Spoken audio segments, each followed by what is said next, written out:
and then maybe 1 year here, 1 year Japan, maybe 1 year China, 1 year Korea. But I came here and it's perfect. I love it, so I stayed. So you came here to teach and then you own a restaurant now? I do, yeah. Hello. Hello. May I ask what's your name? My name is Eddie Gonzalez. Where do you come from? I was born in Canada and my family is originally from Mexico. So I've been in Taiwan for about 20 years and I own a Mexican restaurant. Why do you choose to come to Taiwan? So originally I came here to coach soccer and I did that for a little while. Then I started to teach. I originally came here because I wanted to leave my country, try something different. Because my family is from Mexico, everybody said, you know, just go back to Mexico. You already speak Spanish. It should be easy. But I was young. I was about 23 years old, single. And I thought, you know what, I want to try something different. So coming to Asia is about as different as it gets. Okay, but there are other countries in Asia that you could go to. Why Taiwan in particular? I speak English and Spanish. And then I thought to myself, if I can learn a third language, I think that Mandarin will be good. So I looked at China, Korea, Japan, Taiwan, and I thought, well, Japan snows, and where I live in Canada, it snows a lot. So I thought, long story short, if I can come to a tropical island and learn Mandarin, which is one of the biggest languages in the world, for me, that'd be perfect. So I came here. Originally, the plan was to come here, and then maybe 1 year here, 1 year Japan, maybe 1 year China, 1 year Korea. But I came here and it's perfect. I love it, so I stayed. So you came here to teach and then you own a restaurant now? I do, yeah. What's the name of the restaurant? The name of my restaurant is Eddie's Cantina, 爱迪墨西哥餐厅. So basically cantina means kind of like a restaurant bar, like bar and grill. And we started serving mostly Mexican food. And because things that I miss back home, like wings and stuff like that, we started to add stuff like that to the menu, a few more Western items.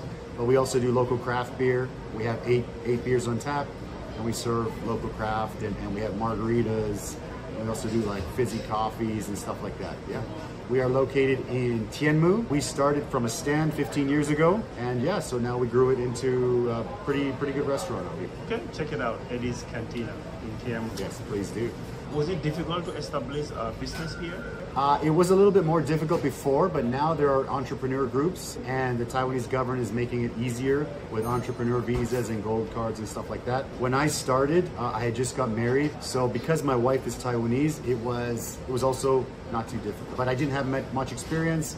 I just thought I like to eat. There wasn't very much Mexican food 15 years ago. And I know that Taiwanese people, they like to try different foods and they like to do different exotic sort of things. So I thought, let's try it out. What do you find mostly interesting about Taiwanese culture? I think the people are really nice. And for example, if I'm going out with a friend for a coffee or something and I leave, if I need to go to the bathroom, I don't need to pack up all my stuff and carry it into the bathroom with me. I can sort of leave my laptop, I can leave my wallet, I can leave my cell phone on the table. Nobody's gonna take it. I've lost my wallet, I've lost my keys, I've lost my cell phone multiple times here over 20 years. But within a couple hours, police station is calling me and they're like, hey, your keys are here, your wallet's here, your cell phone's here. And it's crazy, I always get my stuff back. And I grew up a little bit careless. I kind of just throw things everywhere. My wife gets mad about that. But yeah, I always get my phone back, my wallet back, everything back. So what is maybe one or two main cultural difference between Taiwan and Mexico or Canada? So I think, because I come from a small town, people are also very nice and polite there. But I think that one of the things that needs to be improved, I think, here is the driving. You know, you take your driving test, you take your month-long course, you kind of memorize how to pass the test, and then you pass the test. But actually, when you're out driving, you have to do a lot of thinking and stuff like that. Luckily for me, not me, but I've seen a lot of, some pretty bad accidents and stuff like that. Whereas in Canada, everybody drives very carefully.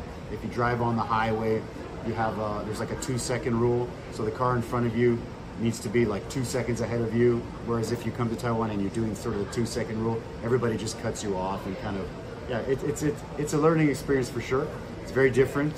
But yeah, I think that's one of the few things I think that needs improvement. How is it like marrying a Taiwanese woman? Of course, I've only been married once, so I can't really compare it to other marriages. But yeah, I think it's great. My wife and I, we have a pretty good relationship. Of course, because we grew this business and this restaurant ourselves. So it definitely puts a lot of stress on the relationship. Yeah, Taiwanese. My wife is very loyal, and I'm loyal with her. And yeah, it's great, man. I think it's been pretty good. Was it like raising a kid in Taiwan as a foreigner? I'm Canadian. My wife is Taiwanese, and we have a very different mindset on education. In the West, kids don't have much homework, and they're off at 3, so they have a lot of free time, which can be good, but also it gives kids more time to kind of get into trouble. Whereas here, it's the very opposite. So kids they finish at 4, they've got like 2 or 3 hours of homework. They go and maybe they learn piano and all this other stuff, so they have no free time. My daughter doesn't do all of that stuff. She finishes, she does her homework, and then she has free time. But yeah, things like my wife will always be like, oh, she should learn if she likes art, she should go to an art school. If she likes piano, she needs to go to a piano teacher. But for me, I just think she's a kid. She needs to have some fun. You know, she likes to play soccer. She likes to do jujitsu, just different things, and just sometimes just watch a movie, sometimes play video games, just kind of enjoy your life. So that's kind of where things are different here. The education is it's definitely different. So basically, yeah, that was one of the things that was tough for me to get used to. Because for me, I make sure my daughter sleeps a lot. I make sure she goes and plays in the sun, even if it's 40 degrees. She got to get that vitamin D. Yeah, and don't worry if you get a tan, because that's also crazy. Yeah. What else do you do other than operating a restaurant? Okay, so about 3.5 years ago, I started a YouTube channel, which is basically a live streaming podcast. We do it once a week, usually on a Tuesday night at 7 p.m. And what I do is I find sort of interesting people in the community, different entrepreneurs, comedians, some big YouTubers, big foreign YouTubers, big Taiwanese YouTubers, big food challenge eaters, and I bring them in, and we sort of have like a Joe Rogan style, just a straight up live interview. Yeah, I've been doing that for about 3.5 years, and with that, it's helped my business, but it's also helped me to learn different parts of Taiwan. And it's great because it's not like one topic. So yeah, I get to talk to different people in different industries. That's kind of my passion project. So I love doing that stuff. So what's the name of the YouTube channel? The YouTube channel is called Eddie Live. So if you just search for Eddie Live, it pops up. Or if you just go www.eddy.live, that's EDDY.LIVE, that will go right to the YouTube channel.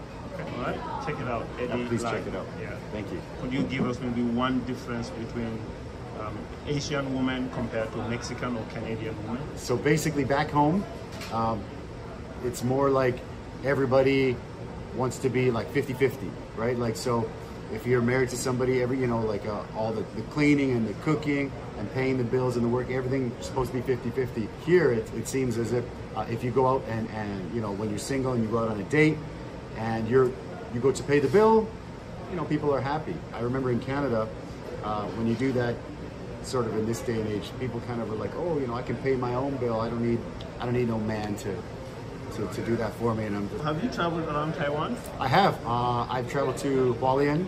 My wife is from Miaoli, so we go there a lot. We traveled to Kaohsiung. I have to say I like Kending the most because Kending is it's a little small beach town at the bottom tip of Taiwan, and it reminds me a lot of Mexico. If you go to Mexico and it's a very small beach town, everybody's laid back, pretty good food. People don't mind getting a tan. They go swimming. They're eating on the beach. So for me, I love Kending because it was very laid back. If you are to change anything in Taiwan, what would it be?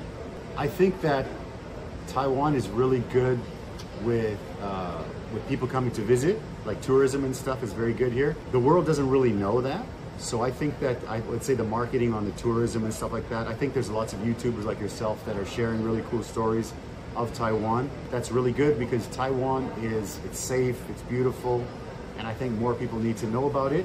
Usually when people think about, Asia or Southeast Asia, they think about maybe Japan or Thailand or Korea, South Korea, but nobody really thinks of Taiwan.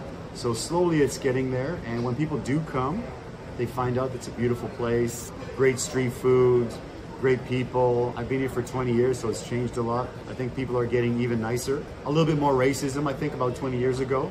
But I think now people are more accepting of different colored skin people and stuff like that. They come here. I had some friends from Africa that were here 20 years ago, and it was a little bit rough for them, so they had to leave, which was sad because they were pretty good friends of mine. But yeah, so now I think there's big YouTubers that are African as well, and they're killing it, speak Taiwanese. I think it's great. I love it.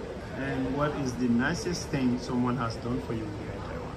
That's a tough one, man, because yeah, people, like I said, people are really nice. I always think returning the stuff that I've lost is always a really nice thing. I've been invited to so many weddings and to so many gatherings when I just came to Taiwan.